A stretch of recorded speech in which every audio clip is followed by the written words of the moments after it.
Hello everybody and welcome back to another RPG Maker tutorial. My name is Adam Noble, and after the last tutorial got quite a bit of views for having next to no subscribers, I figured we'd do a couple more. Brandon and I, the other developer of Lost Legend, decided to pay it forward a little bit. So here we go with some more tutorials. So we're back in the testing room here, and as you can see, by the way, I'll talk about the importance of a testing room later. But today, as you can see by the thumbnail and the title, today we're making ice puzzles. So if I clear an area here, ice puzzles, yet again, as with the last tutorial, ice puzzles do kind of have an origin, at least for me, in Pokemon. But it doesn't have to be Pokemon that you're taking inspiration from. That just happens to be my inspiration. So what we're gonna do is we're just gonna draw just a little piece of ice here, and then we need to make an event. It doesn't really matter where you put it. I prefer to put it off of the ice somewhere. I'm just gonna put it right here. I'm just gonna call it ice, and then let's get to eventing. So the first thing we need to do with this event is we need to make it parallel. Does it really matter what the priority is? And then from here, I am actually going to point out that this particular code is by my buddy Saz, who's a big member of our community over at Unhinged on our Discord and on our Twitch. So he's fantastic. We love you, Saz, if you're watching. I'm happy to share this with some other people, as I'm sure you are. I'm sure there's just like my last tutorial, there's tons of ways that you could be doing this particular effect, but this is how I learned to do it from my buddy Saz.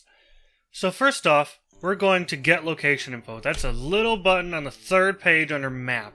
It's kind of hard to see if you're not looking for it. I actually just spent a couple minutes looking for it. So get location info on the third page, and we're going to grab it from a variable. So I actually have one. There we go, 35, Ice Puzzle ID.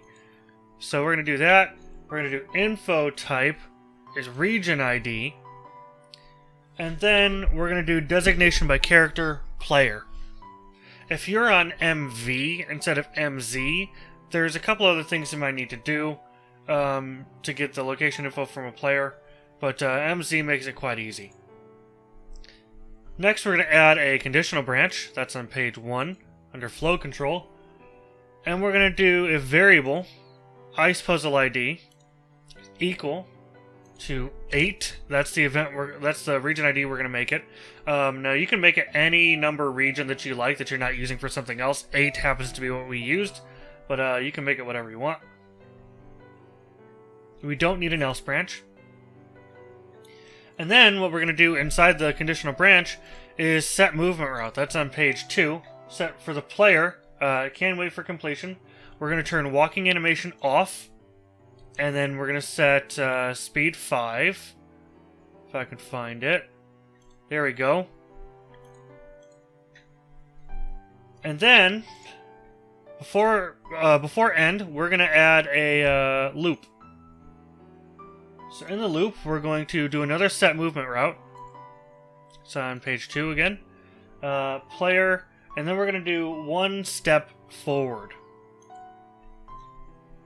And then we're going to do skip if cannot move and leave wait for completion off.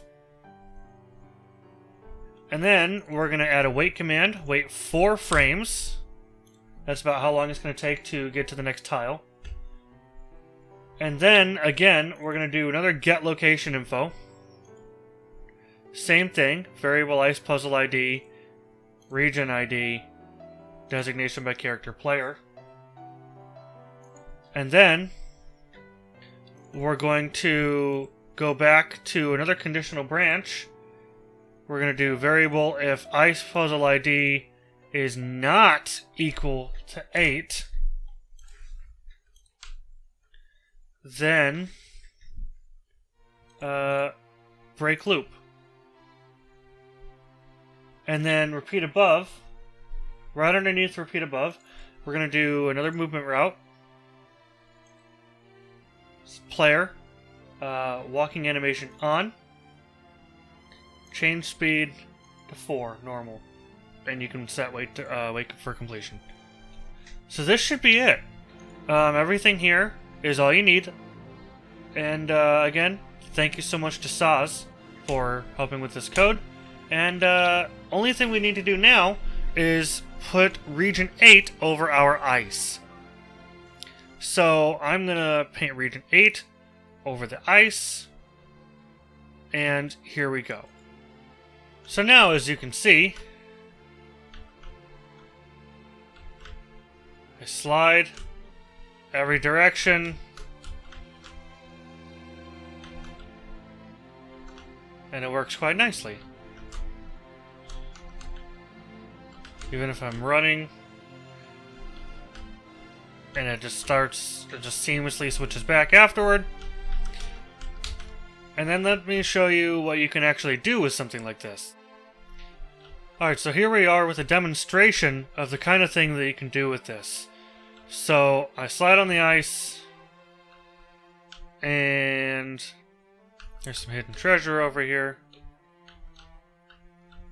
But I can't move any other direction while it's doing its thing. As you can see, it can be kind of an interesting puzzle.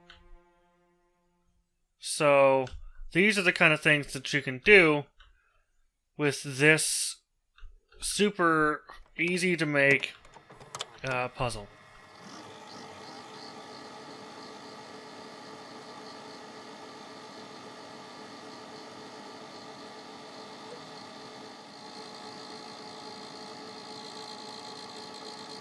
That took me way too long to get to the end of, but I digress.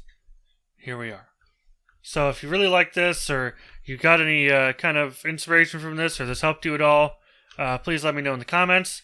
Like, subscribe, check us out on Twitch at twitch.tv/unhinged_, and check out the website for some more info, and we'll see you next time. Bye-bye.